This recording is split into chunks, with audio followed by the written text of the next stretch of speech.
El tema de que teníamos que hablar el día de hoy es el diezmo, la bendición de dar. Sí, the blessing of giving. Eso es lo que... Y tomamos este pasaje para que veamos cómo las cosas de la ley no han pasado, pero Dios nos da una manera de poder vivir bajo ellas o con ellas, sin que éstas caigan sobre nosotros como una maldición. Y todo es por la fe.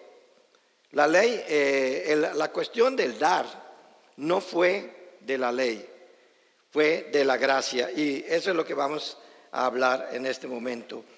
Allí en Génesis capítulo 28, ustedes pueden abrir sus Biblias, allí en Génesis capítulo 28, versículos del 19 al 22. Vemos a Jacob cuando había salido de su casa.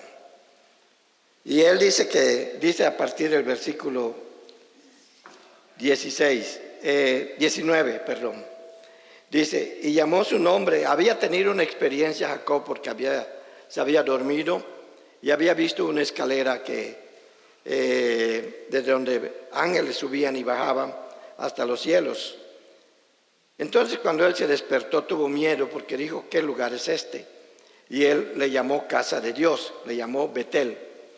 Pero lo que a mí me llama mucho la atención es lo que él hizo en ese lugar.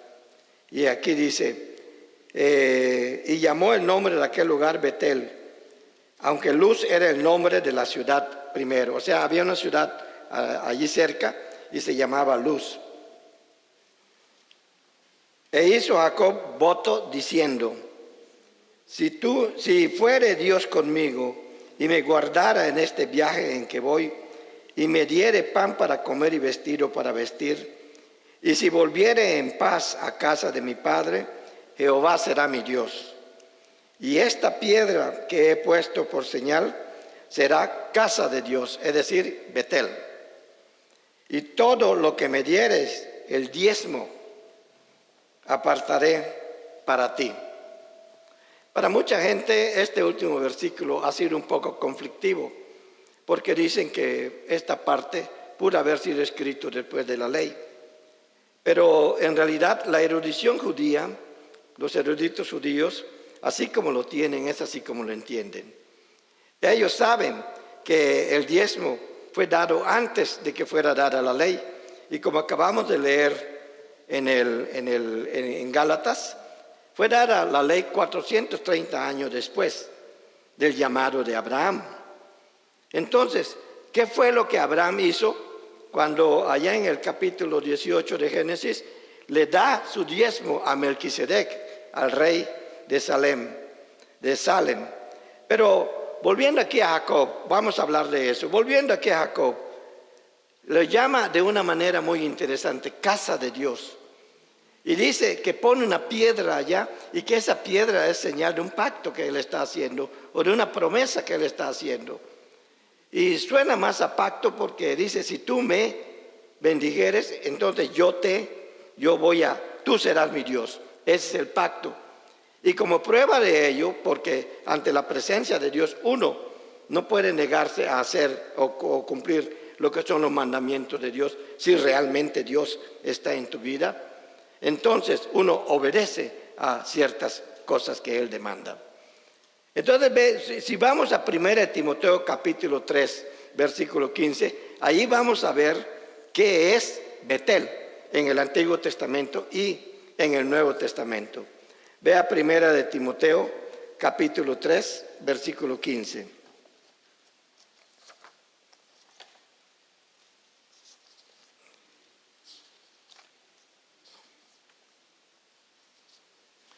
Allí en 1 Timoteo, capítulo 3, versículo 15, si ya lo tiene, es bueno que usted lo señale. Dice, para que citarlo sepas cómo debes conducirte en la casa de Dios, que es, ¿qué dice?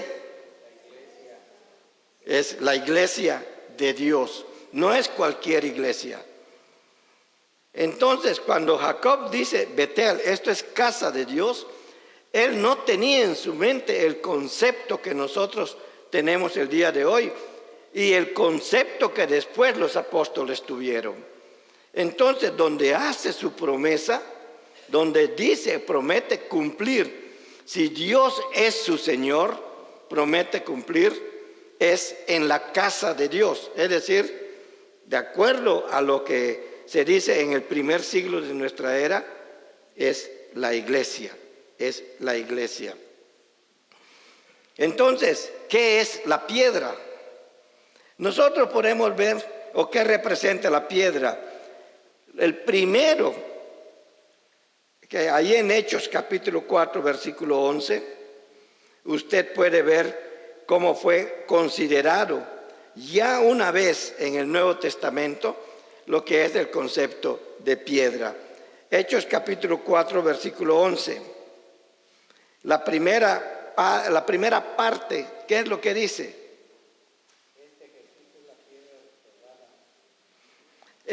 Jesús es la piedra. Cuando Jacob estaba tomando una piedra y lo ponía en Betel, y sobre ella hacía la promesa, bajo lo que recibiría de Dios, aún no lo había recibido, apenas estaba saliendo. Entonces hizo un compromiso con Dios. Y este compromiso no tiene nada que ver con la ley, tiene que ver con el pacto que estaba aceptando Dios o que estaba haciendo Dios con él en ese momento. Entonces la promesa que él hacía de dar el diezmo de todo lo que tiene es una promesa que se hace en el momento de que uno tiene un encuentro con el Señor. Jacob acababa de tener un encuentro con el mismo reino de los cielos y acababa de tener un encuentro con el Señor. Después tiene un encuentro directo. Pero eso ya es cuando va a ver a su hermano, se va a encontrar con su hermano. Entonces, una cosa que quiero resaltar aquí, que cuando se habla de Betel en el Antiguo Testamento, se está refiriendo efectivamente a casa de Dios. Cuando se habla en términos espirituales, o le diríamos en términos doctrinales. Y naturalmente que cuando lo vemos en el Nuevo Testamento, porque nosotros no podemos interpretar bien el Nuevo Testamento sin utilizar el Antiguo Testamento, entonces vemos que Betel, casa de Dios, es la iglesia de Dios. Y la iglesia de Dios fue dada a conocer con la presencia de nuestro Señor Jesucristo, que es la piedra. Y después los apóstoles nos dirían qué clase de piedra es, que voy a ir revisando en este momento, ante la cual se hacen las promesas. En Efesios capítulo 2, versículo 20, dice que Él es la piedra angular. Véalo. Efesios capítulo 2, versículo 20.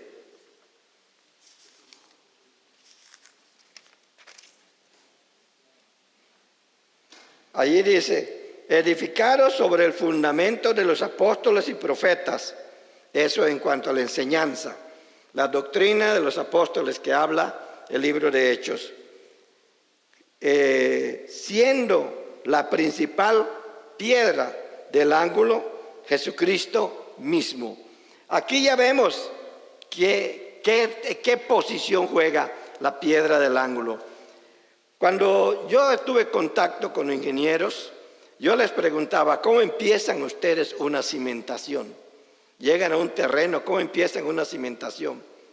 Entonces ellos me decían, nosotros vamos a determinada parte del terreno. Allí clavamos una varilla. Y a partir de esa varilla medimos para un lado, para otro, y entonces hacemos toda la división. Hay un punto de referencia. Bueno, me explicaron más cosas que realmente no entiendo. Pero esa parte me llamó la atención. Cuando dice piedra del ángulo, entiendo entonces que es precisamente la piedra que se pone en ese lugar con cierta orientación, con la finalidad de hacer los trazos de los que van a ser los muros, en este caso de la iglesia. Y los muros nosotros vemos cuando dicen que los apóstoles, mismo Pablo lo dice allá en Timoteo, que son columna y baluarte de la verdad. Entonces, la iglesia se funda sobre esa piedra y la iglesia es vista como casa de Dios, o sea, un lugar donde te encuentras con Dios. y donde haces promesas. Y la promesa que se hizo en este momento fue precisamente unos 430 años antes de que la ley existiera. ¿Por qué en la ley se utiliza todo esto? Porque había un pueblo que no tendría tierras. Eso ya tiene otra explicación. Entonces nosotros podemos ver que Jesucristo es la piedra que de una manera u otra Jacob estaba utilizando como una referencia para hacer su promesa, de una manera hasta profética, diríamos en términos teológicos. Hasta profética, cuando tomaba la piedra, hacía el pacto, o recibía el pacto, hacía la promesa. Entonces el encuentro con Dios es lo que nos mueve, o lo que movió a Jacob, y lo que debe de mover a todo cristiano a obedecerle, a conocer qué es lo que Dios va a hacer. ¿Y qué es lo que pidió Jacob? Solamente bendición. Él salió de su casa y no sabía dónde iba. O sea, sí sabía dónde iba, pero no sabía qué le esperaba.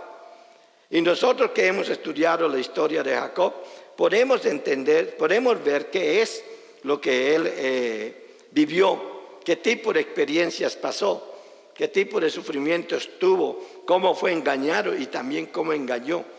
Y no sabemos si él cumplió siempre su promesa, pero lo que sí sabemos es que Dios lo bendijo, lo cual quiere decir que sí estuvo cumpliendo su promesa. ¿Para quién se lo daría? Hay varias versiones.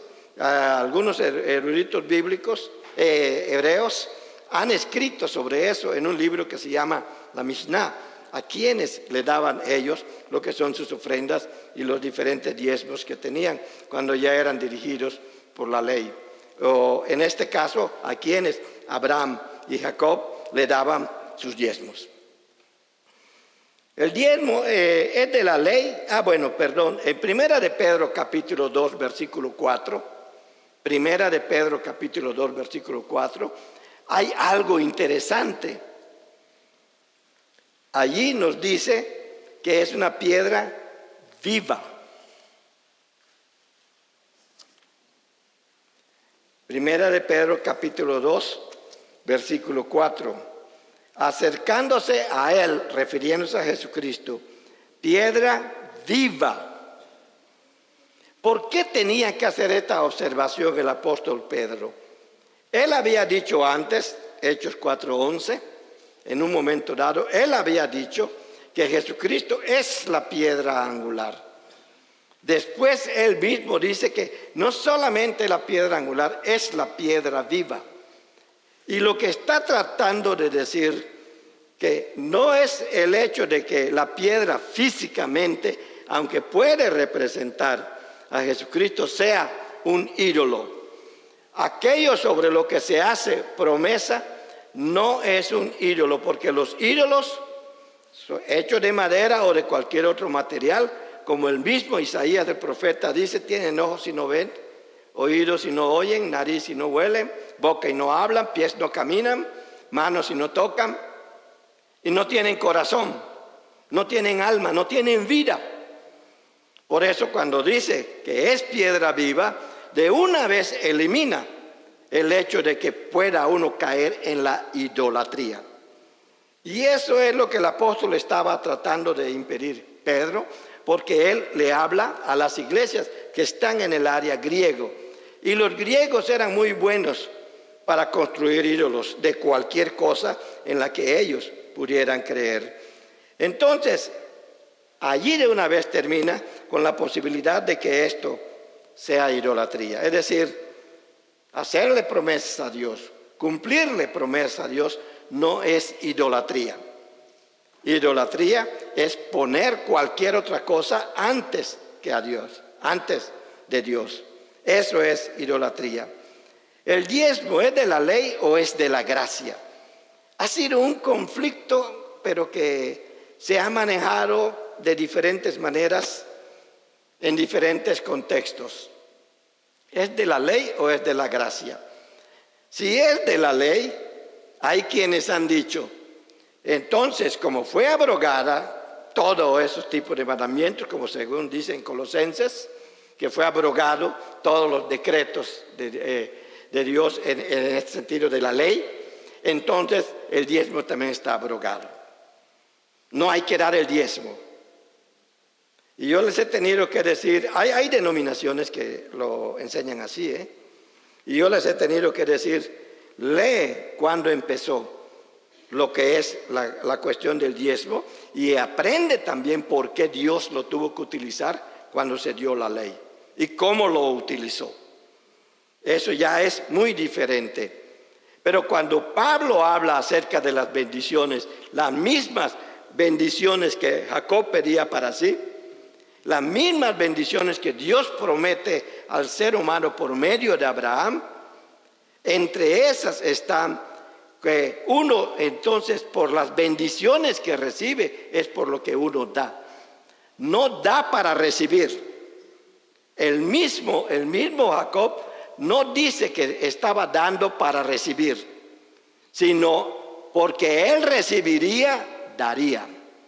Porque él recibe, da. Ya lo diríamos en tiempo presente. Esa es la idea que hay en Génesis 28. Esa es la idea que hay en el concepto de dar en el Nuevo Testamento. Y ahorita lo vamos a seguir viendo. Entonces, es importante la promesa de Jacob fue después de huir de su casa, es decir, el momento en que se siente desamparado. Miren, cuando uno tiene un encuentro con Dios, los primeros en hacerse a un lado son los de su hogar. Es que tú no sigues la tradición de nosotros, es que tú no crees en lo que nosotros creemos, es que tú ya no vas a comer lo que nosotros comemos, o ya no vas a tomar lo que nosotros tomamos. Entonces empieza a tener la discriminación o el rechazo de su familia. En ese momento, cualquiera que ha conocido a Jesucristo como su Señor, que es el único medio de conocer a Dios, está solo o sola. Pero sabe que hay un Dios que tiene un montón de promesas para uno. Entonces uno no da porque va a recibir, sino porque empieza a recibir es porque da. Y porque sigue recibiendo es por lo que sigue dando. Entonces eso es lo que nosotros vemos en nuestro encuentro con Dios por medio de Jesucristo. Es lo que nosotros vemos que podemos cumplir con lo que prometemos a Dios cuando venimos a sus pies. No es a cambio de las bendiciones. Uno no da para recibir, sino uno da porque Dios le está bendiciendo. Y Dios no le está dando para que usted dé, sino usted debe de dar porque Dios le está dando. Sí, es decir, es algo que debe de estar en su corazón, porque cuando usted lo hace de usted mismo, usted está actuando con el corazón de Dios, actuando en el suyo. Pero si usted no da, aunque Dios le esté dando, usted está actuando con su corazón, porque el corazón del ser humano es malo desde su mocedad, nos dice Dios en Génesis 8. Entonces es allí donde está. La bendición del dar no es para recibirla, sino es porque damos. Conozco testimonios de personas que son millonarias, cristianas, que dicen, yo no puedo dejar de dar, porque este Dios que yo tengo, mientras más doy, más me da. Y yo le digo, mi hermano, tú, mientras Dios te da más, porque tú estás administrando bien lo que Él te da. Y al darle tú a la iglesia, porque lo hace en la iglesia, al darle tú en la iglesia todo lo que tú le das, Dios te da porque sabe cómo vas a bendecir a la iglesia. Y tú sabes cómo manejar lo que Él te da. Si no sabes cómo manejar lo que Él te da, no te lo va a dar. O veamos a nuestros padres, ¿qué hacemos con un hijo que no sabe cómo manejar un carro? Le da el carro. Si algo no sabe hacerlo, no lo vamos a exponer. Entonces, por eso es que Dios te da, porque quiere bendecirte. Pero cuando uno responde a esas bendiciones dando, entonces tiene sentido lo que el apóstol Pablo decía allí en Hechos 20:35. Más bienaventurado es dar que recibir. Es decir, bienaventurado quiere decir que produce paz, que produce felicidad.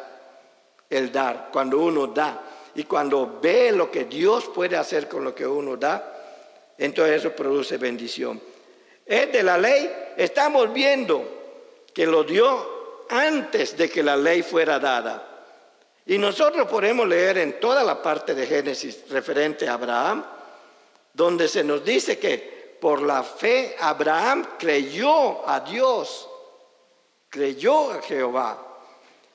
Y luego el apóstol lo toma en Romanos cuando dice, el justo por la fe vivirá. Es decir, la justicia viene por la fe. Vas a conocer la justicia de Dios si tienes fe en Él. No es una fe cualquiera, es una fe exclusiva en el Hijo de Dios. Bajo la ley que se tiene, si nosotros siguiéramos, o cualquiera que da, siguiera la ley. Vea Malaquías capítulo 3, versículo 9. Pero mientras le encuentro, déjeme decirle que Malaquías desde el principio se está quejando de lo que el pueblo estaba haciendo. Le decía sobre todo en el capítulo 2 de Malaquías, le dice al pueblo de Israel, ustedes me están dando lo que no les sirve, ustedes me están dando lo que les sobra, ustedes me están dando lo que no le darían a un gobernante de su país. Ustedes me están dando lo que ustedes mismos no quieren. Y hasta hace ese reto, ¿verdad? El pueblo de Israel había dejado de diezmar. Y no solamente el diezmo que alimentaba al pueblo levita, sino también todos los diezmos, que ya hablamos de eso en enero, todos los diezmos que ayudaban a la gente que tenía necesidades. Los apóstoles entendieron eso, por eso los discípulos traían las cosas, lo que ellos tenían, y lo ponían a los pies de los apóstoles para que se distribuyera de una manera equitativa. Y no decir, bueno, como esto es mío, yo lo distribuyo a quien yo quiero. No, no es esa la forma. Lo trajeron a los apóstoles. Entonces, Malaquías se nos dice, allá en el capítulo 3, versículo 9, vemos cómo Dios habla cuáles son las consecuencias de no cumplir con la promesa del dar. Y eso es para los que están bajo la ley. Allí en el versículo 9 dice, malditos sois con maldición, porque vosotros, la nación toda, me habéis robado. Alguien me dijo, pero ¿qué le podemos robar a Dios? Es cierto, tú no le vas a robar el dinero que está dando como diezmo. No le vas a robar la cosecha que le está dando como diezmo. No le vas a robar esto que le está dando como diezmo, no. Sino le estás robando a alguien más la bendición que Dios puede hacer con lo que tú das. Es de lo que está hablando. Y le está diciendo al pueblo de Israel, no puedo bendecir a otras naciones porque el testimonio que ustedes están dando no es el que yo les pedí, no es el adecuado. Entonces ellos van a ver en ti un mal ejemplo antes que un buen ejemplo. A eso sí es a lo que se está refiriendo. Pero también dice al que cumple ya bajo la ley, con dar bajo la ley, aunque dé de mala gana, pero tiene que cumplir. Obedezco la ley aunque me moleste y yo no quiera hacerlo. ¿Qué es lo que dice? Traed todos los diezmos al alfolí y hay alimento en mi casa. Y probadme en esto, ahora en esto, dice Jehová de los ejércitos. Si no os abriré, aquí viene, que en la ley el dar tiene como consecuencia abrir las ventanas de los cielos y derramar sobre vosotros bendición hasta que sobreabunde. Eso es lo que produce la ley. Y tenemos que verlo de esa manera porque se enseña mucho que hay que traer para recibir. Y usan esto, pero traer para recibir es estar bajo la ley. Ahora, traer porque ya se recibió es estar bajo la gracia, que es diferente. Porque tienes la oportunidad de decidir qué es lo que vas a hacer con la bendición que Dios te ha dado. Esa es la gran diferencia. Entonces, si el pueblo de Israel diezma, recibe bendición. Y si no diezmaba, recibía maldición. Ahora, según lo que leímos en Gálatas, toda la ley no ha sido eliminada. Pero viene la gracia. Y vuelvo a aquella ilustración de la mujer adúltera en Juan capítulo 8, versículos del 1 al 11. Cuando por la ley esa mujer adúltera tenía que morir. Lo dice allá en Levítico 20. Que si una mujer o alguien es sorprendido en el acto mismo del adulterio, sáquenla del lugar donde está, apedréenla hasta que muera. Eso es lo que decía la ley. Y ellos decían, tenemos que cumplir la ley porque eso nos manda a hacer la ley. No era un acto de venganza, era un acto de obediencia. Pero Jesús les da esa palabra cuando dice, es la gracia. El que esté libre de pecado, que lance la primera piedra. Que es lo mismo que está diciendo en Mateo 7, cuando dice, no juzguéis para que no seáis juzgados. Con la vara con que medís seréis medidos. Entonces Dios allí está cambiando, no está eliminando, allí está la ley, pero ahora pone la gracia y esta gracia está por un tiempo. Pone la gracia para que pueda ser salvo por fe, de la misma manera como lo fue Abraham, como lo fue Jacob. Puedas dar tu diezmo como lo hizo Abraham con Melquisedec y puedas dar tu diezmo como lo hizo Jacob. Y recibir siempre las bendiciones de Dios, pero no porque das. Entonces nosotros aprendemos que no damos porque queremos recibir. Aquel que enseña, da uno para que reciba 100, miente. Perdonen, pero miente. No está leyendo bien las Escrituras, la está leyendo convenencieramente. Ahorita me voy a referir más a eso. Entonces, todo eso que dijo Israel también lo dice para nosotros si queremos estar bajo la ley. Pero Dios nos da la oportunidad. Vea lo que dice Gálatas capítulo 3, aunque ya leímos toda esa parte, pero vea los versículos 13 y 14. Eso sí me interesa mucho, que nosotros veamos en qué momento Dios hace todo eso que pone. Aquí está la ley. Nosotros no cumplimos la ley porque no podemos cumplirlo, como no pudieron tampoco los israelitas. Pero Jesús lo cumplió por nosotros y esa es la gracia. Entonces Él lo pone se pone entre la ley y nosotros para que nosotros recibamos la justificación por medio de la fe en Él. Romanos capítulo 5 versículo 1. Y aquí dice, Cristo nos redimió de la maldición de la ley. ¿Cómo lo hizo? Haciéndose maldición él mismo. Y Pablo lo explica acá. Y cuando lo explica la gente lo entendía muy bien porque dice, hecho por nosotros maldición. O sea, se hizo por nosotros. Porque está escrito allí en Deuteronomio capítulo 21 versículo 23. Tomen nota. Maldito todo el que es colgado en un madero. Y en el 14 dice, para que en Cristo Jesús la bendición de Abraham, naturalmente que es una bendición que se dio generacional, por lo tanto la de Jacob, Isaac, Jacob, así está en ese orden, alcanzase a los gentiles, a usted, a mí, a fin de que por la fe recibiésemos la promesa del Espíritu. Nosotros recibimos al Espíritu Santo por la fe en Cristo Jesús. Entonces no damos para recibir porque ya recibimos. Solamente el hecho de recibir esa vida de nuestro Señor Jesucristo dada por nuestros pecados. recibir el Espíritu Santo en nosotros para que guíe nuestras vidas. Ya debe de ser un hecho tan importante que me impulse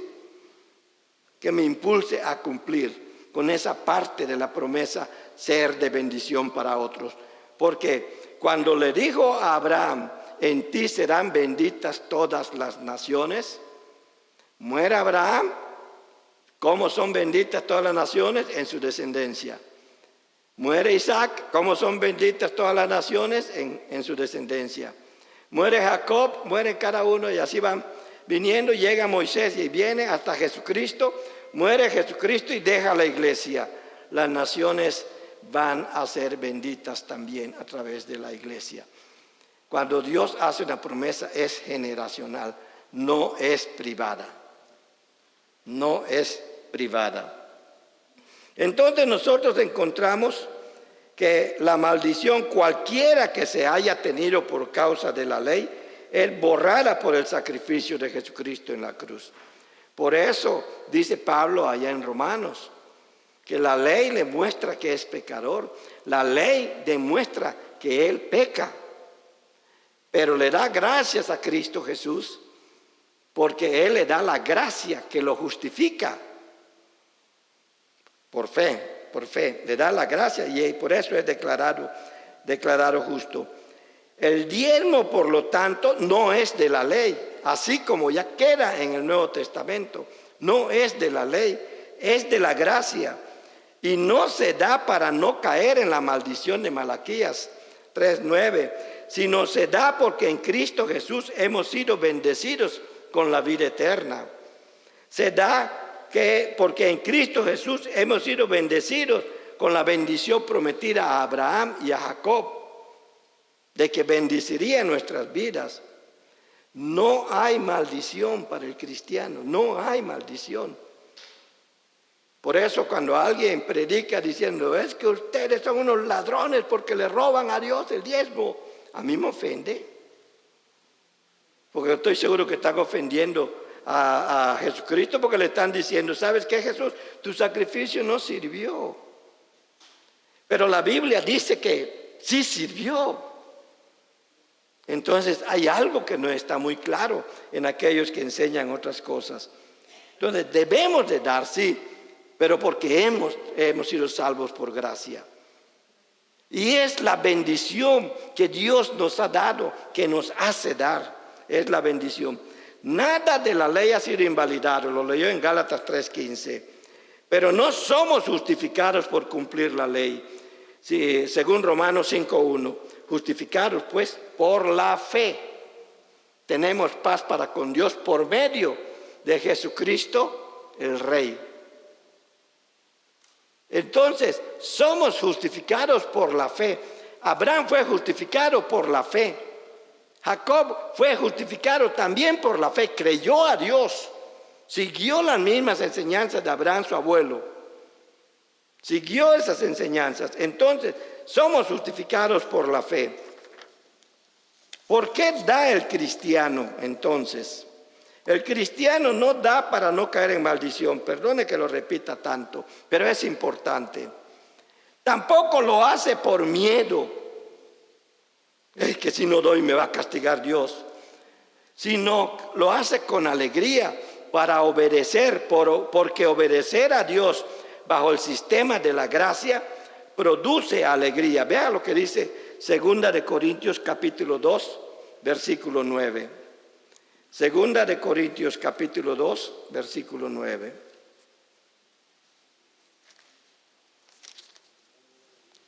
Si lo tiene, léalo, por favor. Ya lo oye también.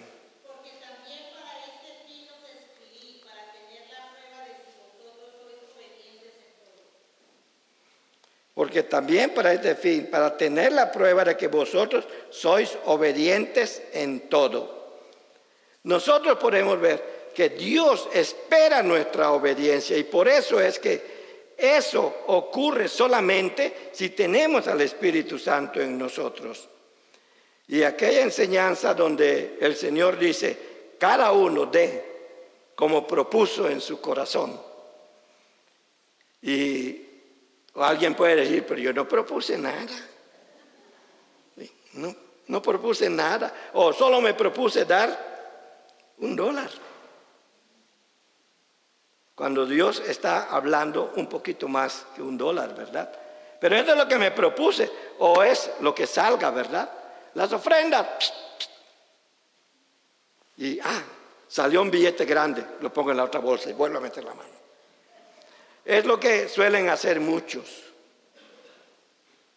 ¿Qué quiere decir el apóstol con propuso? Eso, propuso, no es lo que se propone ese día. No es lo que se propone en el momento en que dice, vamos a recoger los diezmos y las ofrendas. Pablo, cuando habla en esos términos, habla en términos teológicos, doctrinales, muy amplios. Y lo que está realmente diciendo es que ese día, lo que promete, que lo que estás prometiendo hacer, gracias a las bendiciones que Dios te da, es dar. O sea, es lo que te propusiste, no ese día, sino es lo que te propusiste o es lo que tú prometiste. Esa palabra proponer ha sido muy conflictiva, pero y el griego también lo dice de esa manera. Es que la gente promete de la misma manera como Jacob hizo la promesa ante la piedra. Eso de Génesis 28 me aclara a mí este versículo. Cuando dice cada uno de como propuso, pero ¿cuándo lo propusiste? Cuando recibiste a Cristo como tu único y suficiente Salvador. En ese momento tú te propusiste cumplir con sus mandatos. Y su primer mandato es, yo te voy a bendecir. Sí. Pero si tú tienes fe, vas a estar lo suficientemente alegre. Dé con alegría, no con tristeza. El que da con tristeza está dando bajo la ley. El que da con alegría está dando bajo la gracia.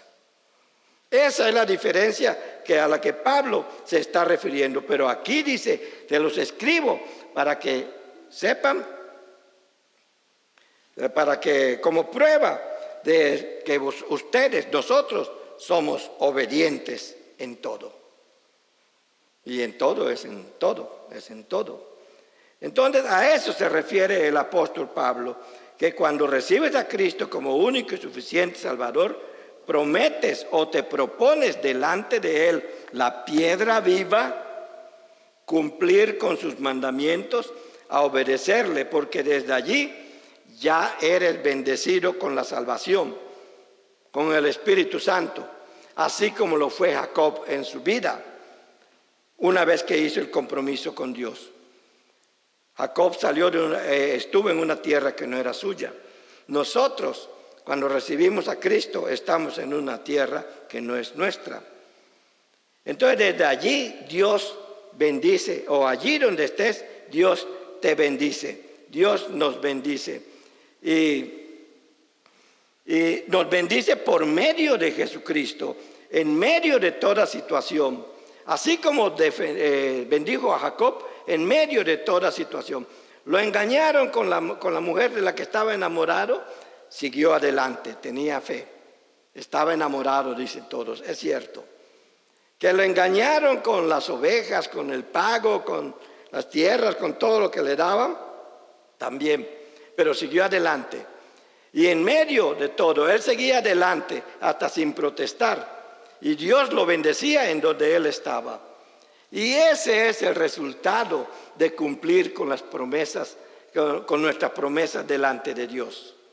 Ese es el resultado. Por eso el predicador tenía que escribir, cuando haces promesas delante de Dios, no tardes en cumplirla. No tardes en cumplirla. Dos cosas que tenemos que considerar. Entre las cosas dos cosas tenemos que considerar, sí, pero no debemos de olvidar en estas consideraciones que el dar ya no es obligación, es deber, es responsabilidad. Porque Dios nos está dando. Entonces, dos cosas que debemos considerar en medio de esto. Si das con tristeza o por necesidad de hacerte rico, necesidad de ser sanado o necesidad de tener casa, cualquiera en la que se te pida que des para tener multiplicado 100 veces, estás bajo la ley. Lo leímos. El que da, recibe. Entonces, estás bajo la ley. Entonces, el día que no des, caes también en el espacio de la maldición dejada por Dios para los que le roban, así entre comillas. Ya me expliqué eso. Quien da con alegría está bajo la gracia, que es por fe en Cristo Jesús, que es fe como la de Abraham, sin temor a estar rompiendo su promesa o sin temor a no estar cumpliendo. Fe como la de Jacob, que recibió las bendiciones y respondió en consecuencia también. Y ellos fueron antes que la ley. No es dar indiscriminadamente, sino es dar con sabiduría. O sea, es dar en la iglesia, en donde hiciste la promesa, en donde tuviste tu encuentro con Dios. El día que te bautizaste estás testificando que has tenido un encuentro con Dios. Y en algún lugar la iglesia te captó y te hizo venir y tener ese encuentro con Dios. Entonces allí la gracia no quita el dar el diezmo, aunque hay gente que trata de enseñar eso. Pero dar el diezmo es dar para el crecimiento de la obra de Dios. Muchas obras de Dios que hay en el mundo no crecen porque su gente le cuesta mucho dar. Una de las cosas de las estadísticas que yo he estudiado es qué relación hay entre dar el diezmo y el desarrollo de las iglesias en el siglo pasado, que fue muy grande el desarrollo. En el siglo pasado se conocieron las mega iglesias y estaba muy relacionado con el dar. Está muy relacionado con el dar. Entonces, tiene mucho que ver la bendición de Dios. Otra vez, la gracia no quita dar el diezmo, o dar las ofrendas, más bien lo promueve. Y concluye que dar bajo la gracia de Dios es dar por amor. Cuando tú das aquí, cuando vienes ante el canasto y tú estás dando, lo que debe de reflejarse en tu corazón es el amor de Dios. Tú no estás dando para recibir. No es cierto lo que te dicen que tienes que dar 1 para recibir 100. No es cierto lo que dicen que tienes que dar. ¿Quieres ese carro? Da tu diezmo. Había un grupo que se llama son peruanos, brasileños, los que lo vi con un grupo peruano. Son brasileños los que lo desarrollaron. Dice, da $1,000 y vamos a orar para que tu esposa sane de cáncer. Tu hijo sane de cáncer.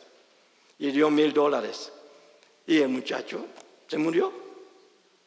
Entonces fue a reclamar y le dice el otro líder, ¿cuánto diste? $1,000. Ah, diste poco. Hubiera dado 2,000, tu hijo sano. Cuando yo me enteré de eso, porque lo estaba viendo en un programa de televisión, allí en Costa Rica, se me olvida el nombre de este grupo, me molesté bastante. Y yo dije, la iglesia de Dios no hace eso. Tú no vas a sanar porque das, vas a sanar porque Dios tiene misericordia de ti. Tú no vas a sanar porque oró fulanito de tal, vas a sanar porque esa fue la decisión de Dios. Que oró esa persona, está bien, qué bueno, eso nos ayuda. Pero es Dios el que al final hace todo esto. Truly in this moment I am talking about the difference between to give under the law and to give the tithe under the grace.